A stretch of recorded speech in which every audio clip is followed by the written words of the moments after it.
আজকে এখন বেরোচ্ছি আমার বন্ধু জয়ের ছেলের অন্নপ্রাশন। সকাল থেকেই অনেক কাজ সারতে গিয়ে এমনিতেই বেলা হয়ে গেল, ঝটপট করে বেরোতে যাচ্ছে, কিন্তু এই দেখো গাড়িটা গেছে আবার আটকে, কি বিড়ম্বনা।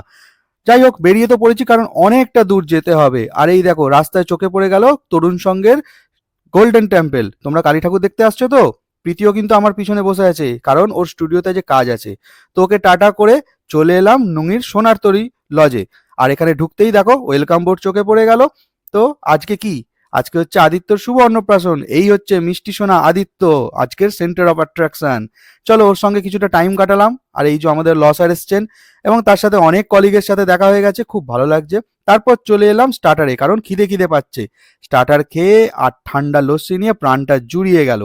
তারপর এদিক ওদিক ঘুরতে ঘুরতে কলিগদের সাথে গল্প করতে করতে বেশ খিদে পেয়ে গেছে, তাই বসে পড়লাম মেন কোর্সের টেবিলে। আর শেষে বাঙালিদের মতো গালে পান দিয়ে চিবোতে চিবোতে বাড়ি চলে আসতে হবে, তাই তো? আরও একটা কাজ আছে, পরের শর্টসে দেখতে পাবে।